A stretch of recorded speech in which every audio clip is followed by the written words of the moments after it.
Hey everybody, and welcome back to We the Revolution. We started out in a pretty bad place. The aristocrats are not liking us very much. Like, we could end game if this goes too low. So we kind of have to do whatever they want, which means execute whoever this lady is. However, that will make our family upset, and our family also dislikes us, but our family probably won't kill us. So, let's see what came in on the letter. Dear citizen, both as an individual and a representative of the National Convention, I am deeply saddened by your son's death and wish to offer my condolences. Well, thank you very much, Robespierre. Have the first condolences arrived yet? One of the authors is surely responsible for the attack on your family. Okay, so one of these people perhaps did it. George Danton. I cannot describe how saddened I am by the hideous crime on your family. France is by your side. So was it Danton? Was it Robespierre? Was it Jean-Baptiste Gobel, who says, in times like these, we can only entrust ourselves to God's will. We will pray for your family? Was it Francois Henriot? He wouldn't he wouldn't backstab us, would he? He's been working. He's been a good friend, I think. The guard is at your service if you wish to shake down the whole of Paris to find those bastards. Only a madman would attack someone's child. And David, Jacques-Louis David. I don't know who he is, but we had him run the whorehouse there. Who could have done something so terrible? I shall meet you soon, my friend. Okay. Let's check the hierarchy. Pasha is off with his head. Gone. Who are you, David? Tell me about yourself. An artist and a politician, his paintings often refer to the revolution. When it comes to his political career, he is an efficient deputy of the convention. Those two areas of his life are blending together and are feeding back on themselves. For example, when he led the closure of the Académie Française, the same institution that had rejected him for many years, he is a longtime friend of Judge Fidel. And Henriot was my, commander of the guard. So was it you, Danton? Was it you, Robespierre? Was it any of these people? Well, we know Reynard has something going on. Alright, who are you, lady? I am not one to believe in witchcraft. However, those deaths do not strike me as natural. Are you Marie Laure Thébault? Yes, dear. Do you live alone? My husband never returned from the war in 1762. The former king sent him to Portugal, where... Were you somehow involved in the deaths of Blandine Couturier? I don't know. I'm not saying it right. Abelone Mace and Eugenie Moret?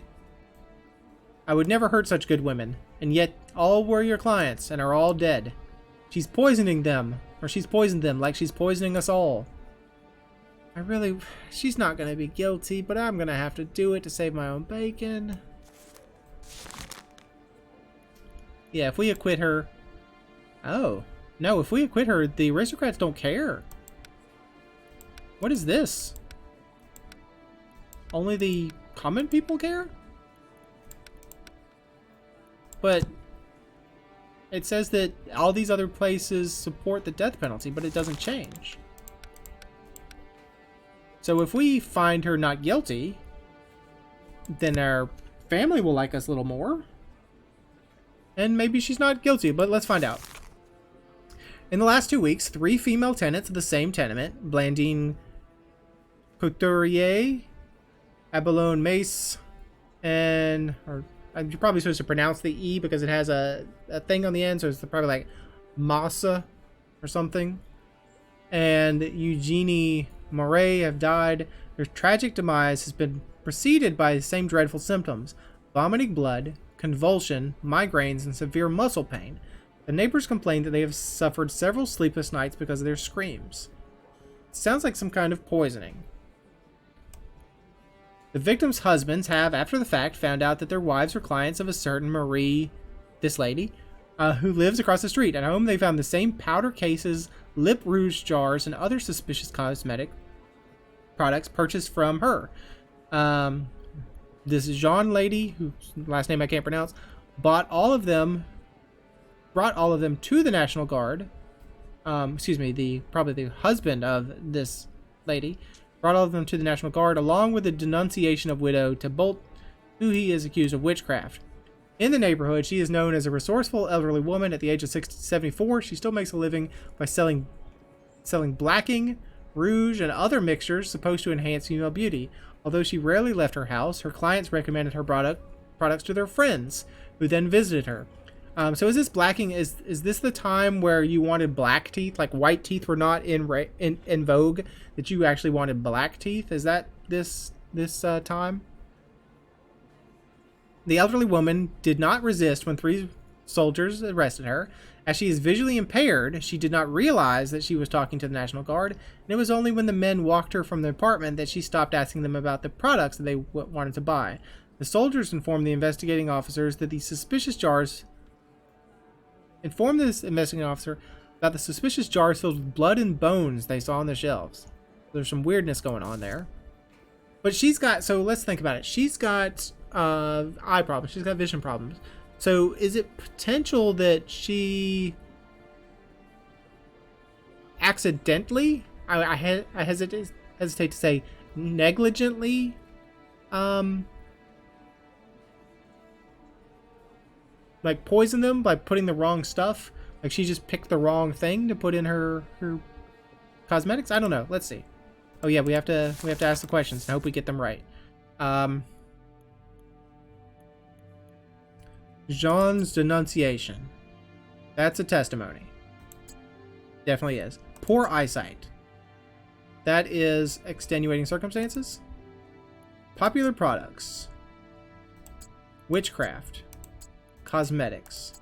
Long painful death. Victim? Nope. Neighbors. Victims. Cosmetics. Witchcraft. Popular products. Popular products went to the victim? Not correct. Okay, popular products must be a method then. Witchcraft. Cosmetics is a method. Cosmetics is also a victim.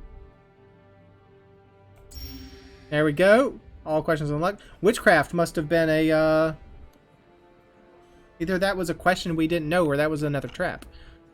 Do you have many clients? What did you sell them? How exactly do you prepare your cosmetics? Call the witness. Your husband. The husbands of the deceased accuse you of witchcraft. Is that true? The soldiers report that you do not recognize the uniforms. How exactly did you prepare your cosmetics? What did you sell them? Tell me about that. A bit of this and that. Who would remember the details? If you want to be freed by this court, you better start remembering.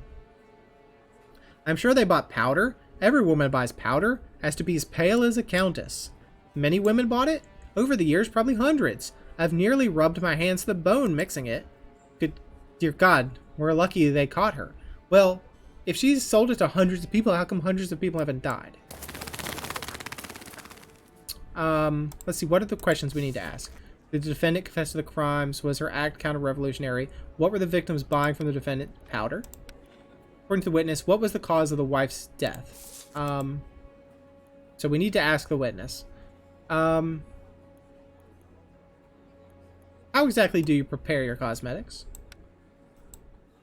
Oh, you know, one way or another. My grandmother left me a thick notebook full of recipes. Sadly, I could read less and less. Not a single word in 15 years, I think. My eyes aren't what they used to be.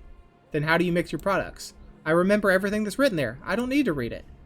Need I repeat myself? I asked, how exactly do you prepare your cosmetics? I will tell you as if I were at confession. The white powder is no secret. You have to mix white lead with chalk. It's lead poisoning. Lead is good. It purifies. You need strength to crush it. But I'm still able to do it. I'm used to it. I've been working my whole life. To the point, please. Lip rouge is a mixture of wax and carmine with a dash of spirit. Oh, how beautiful the red lips are of women who use it. The pigment isn't easy to make, but I have my methods. You can cook a lizard, Or you use the blood of a hedgehog, a rat, or a bat. You can also add a bit of sulfur to make the color more durable. Bat's blood and sulfur? She produces devilish potions, not cosmetics. You have many clients? Not right now, dear, no. The guards won't let them into my cell. Well, I mean, not right now, but recently. Stop mocking the court. Do many women buy your powders? If they didn't, I wouldn't be able to afford butter. Many women visit me. Have they ever complained about your products?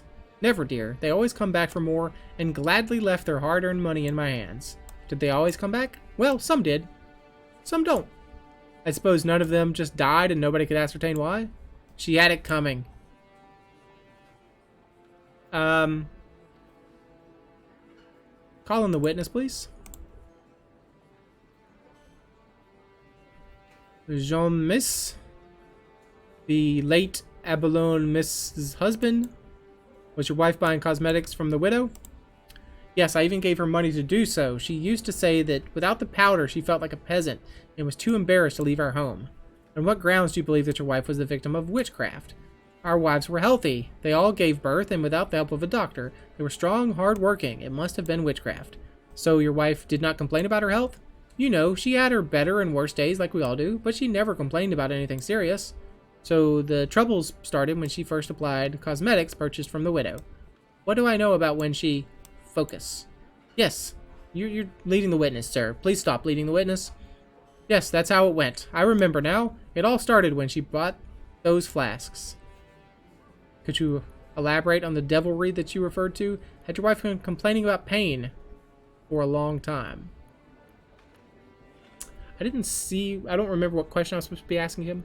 Had your wife been complaining about pain for a long time? She did complain about headaches, I think, for a month or two. She also had no appetite, but that's nothing. I often have no appetite after a day of hard work myself. Would you say that despite those issues, your wife was healthy? Healthy as a horse. A day before it all started, she tried to take me to a dance. My Abalone loved to dance. But I was always telling her, not today, let's go next week. I can barely feel my legs. I should have gone.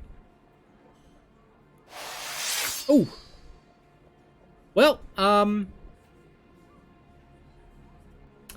that solves that for me. We definitely have to execute this lady now. Soldiers reported you do not recognize their uniforms.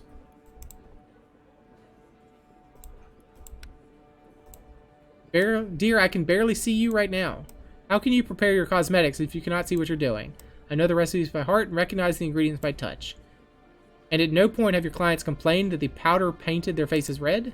If anything like that happened, they'd simply go someone else, and take their money with them. What if you added too much of one of the ingredients?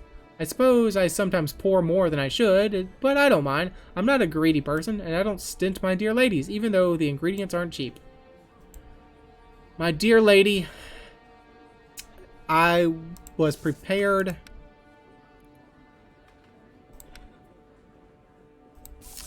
I was prepared to let you go because it was just not your fault. You don't understand that lead poisoning is a thing. However, my hands are kind of tied now because the testimony of the husband. Like, I'm sorry, there's just no more questions I could ask. No more questions I could ask to get you off the hook. Oh, I didn't answer these questions. No. No. So I'm sorry, ma'am, but I'm going to have to give you the death penalty. I don't like to do it. I hate it. But if I go against the jury right now, it's bad. It'll be bad for me, and that'll be bad for many people. So, sorry. Nathan Popelin. Okay, so we kind of have to do... I don't like this. We kind of have to mollify these people. Nathan Popelin, who manages prostitutes at Place des Fairies, brutally beat up a client of one of his employees. After he was detained, he testified that the victim did things he'd not paid for. Well, actually, I don't feel so bad right now because that sounds... I mean, I don't want you to beat up Johns, but if your Johns are mistreating the sex workers, I mean, Give him what's for. Not guilty. Oh, and we don't know who this person is sided with. Mathieu Casteau, a carpenter, visited the lawyer Basile Lazard in order to take measurements for a 3-door wardrobe. He took the opportunity to examine the contents of the dresser, whereupon his hands accidentally got stuck to a bottle of cognac. Okay, hold on. Excuse me. Mathieu Casteau visited a lawyer in order to take measurements for a 3-door wardrobe.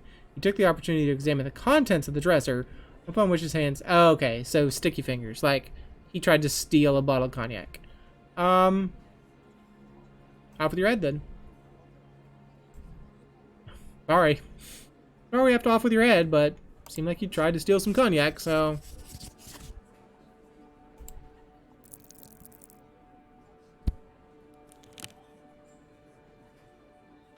Alright. For causing the terrible, painful death of 3 innocent women, I hereby sentence Marie to the guillotine. Thank you for that just verdict. We'll come to see your head roll down the pavement. They should cover her in her own potions and let her die in pain. Kinda hate it, but you know. Sorry, lady.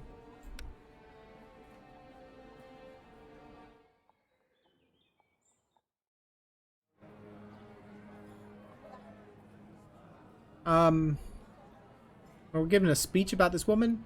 No. I'm skipping this speech. I'm not giving a speech about some poor lady. Skip this speech.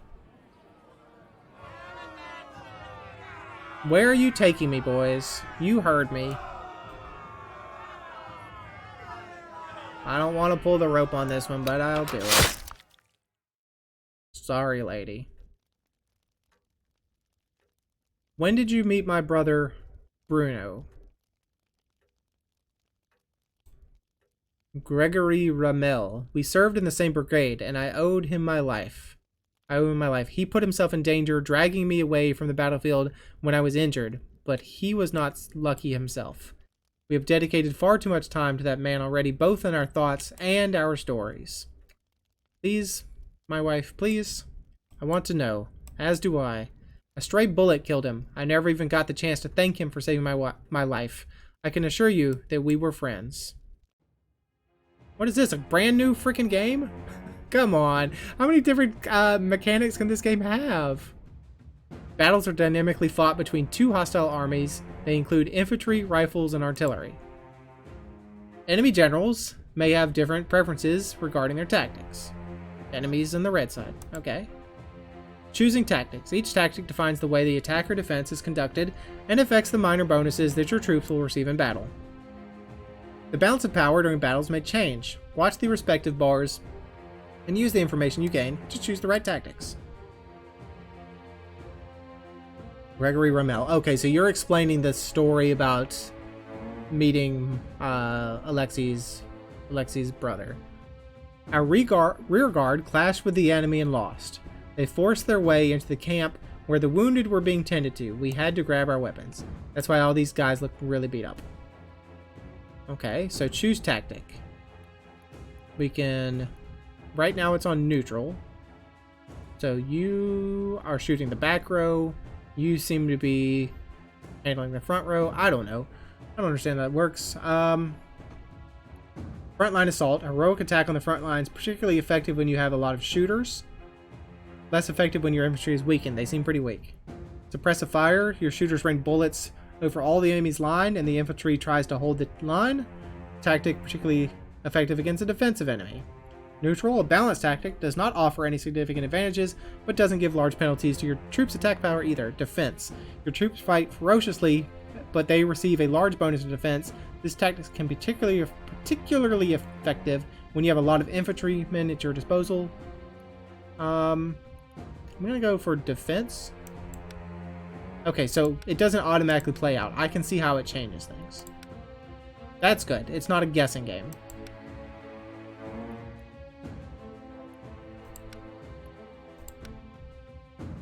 What is this? Penalty to attack, bonus to defense. Oh, so there's pluses and minuses. Minus penalty to attack, plus bonus to defense for the front line. Plus bonus to attack, minus penalty to defense. So, I want plus... Yeah. I don't care about attacking. I just want to survive. Is that possible? Even though this one looks better overall. Because... like, this one's not as much. Like, the points we take away from their lines don't seem to be as... I'm going to go with defensive. I'm going to go with defense because our people look pretty shoddy.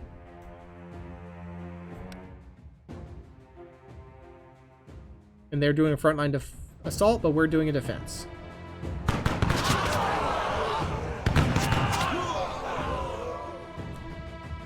Okay, so we don't know exactly. So, yeah, we're going to get completely routed. But we probably are supposed to get completely routed. Your brother fought like a man possessed. People were flocking to him.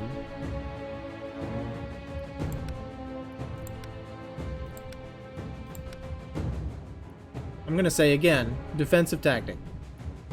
Especially when you have a lot of infantrymen at your disposal. Okay. We don't have a lot of infantrymen, but I still want a defensive tactic. I don't know. We're probably supposed to lose this. Hopefully. But as I was saying, so we can tell how this will affect things, but we don't know what their attack is, what attack they're going to choose, so we don't have the full picture. Defense versus frontline assault again.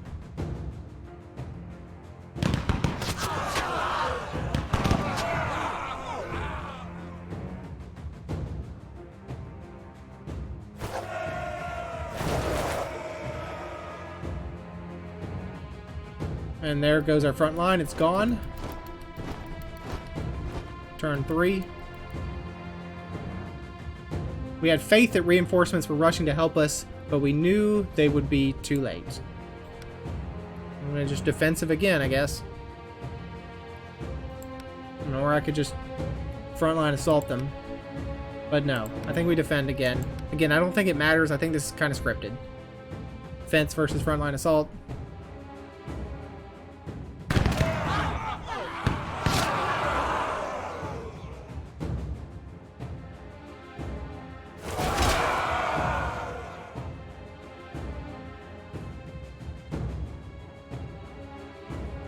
A bayonet went right through me. I was bleeding out, and my friends were being felled by bullets, one after another. Well, I'm going to just keep loading on defense. So they have very few musketeers, but they have a lot of infantry.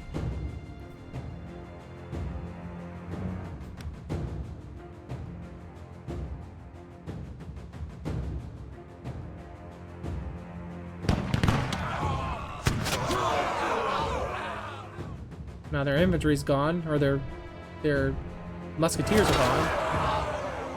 And we're pretty gone too, really.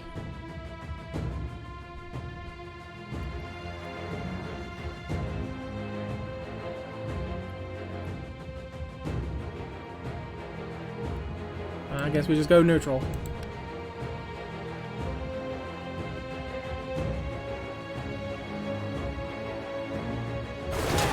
And we got rushed. Yeah, let's just get killed. That's fine.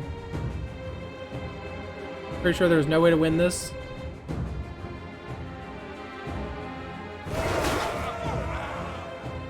And we got cut down. Of course we did. Your brother pulled me from among the dead and dragged me back from the battlefield. The moment we reached the trees, a stray bullet caught him in the back. He died almost immediately, and I deserted. I thought that I should thank you, his blood, and try to pay that debt with my actions. So Bruno has paid for his sins. My son. He often said, Alexei, my brother, he is the only thing that matters. You must have been important to him. Everyone dislikes me because of the actions of the court. You don't like that I killed that old woman, but you know what? It wasn't my fault.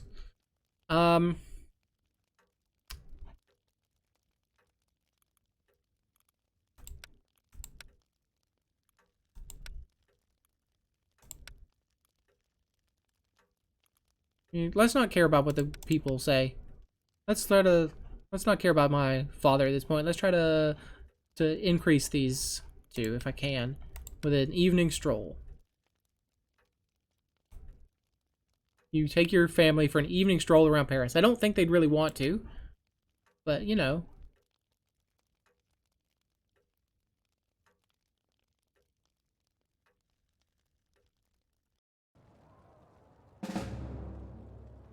Alright, we got rid of that guy. And achievement unlocked, prank. What do you mean prank? New opportunities. The statue has reached another level of development. You can seize another building. Okay. Well, do we want the hideout or the printing house? That enables actions against the Muscadins and the Revolutionary Patrol, or help your agents operate more efficiently. Let's go for that one. Seize this building, please. Thank you. So we have an enemy bruiser and an enemy diplomat down here. This place is absolutely on fire. I need to take over some more areas. So my diplomat can come here and unlock this section. Actually, can you come here? No. Same. Unlock the section. And you guys, can you please come fight?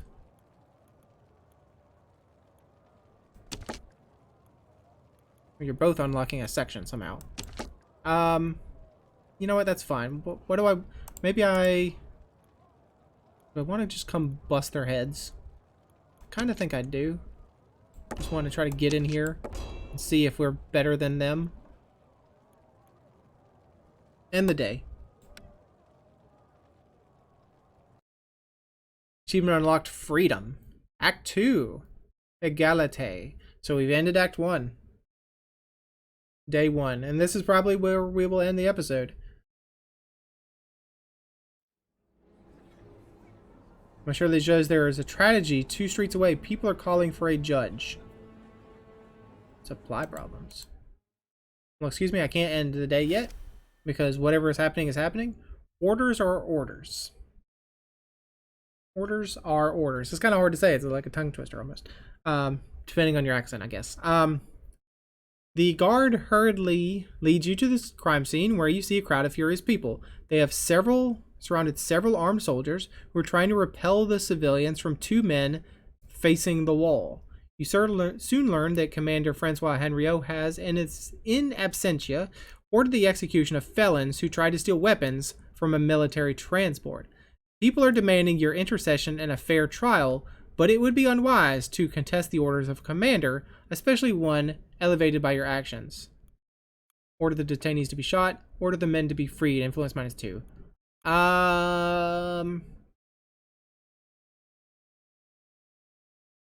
No. They deserve a trial. I'm sorry, Henriot, but I'm sorry. Orders are orders. People nod with approval. The confused soldiers eventually listen to you and take the men to jail. However, do not delude yourself into thinking there will be no consequences for you. Even if another judge is assigned to their trial, someone will have to pay for the damage done to the commander's reputation. Common folk +6, reputation +4, revolutionaries -3.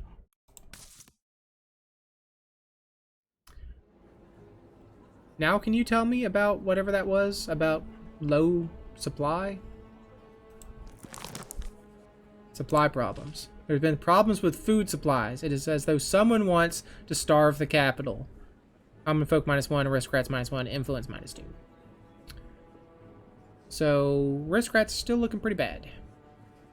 Pretty bad. But I'll end the episode. So thanks for joining me. Hope you enjoyed it, and hope to see you again next time.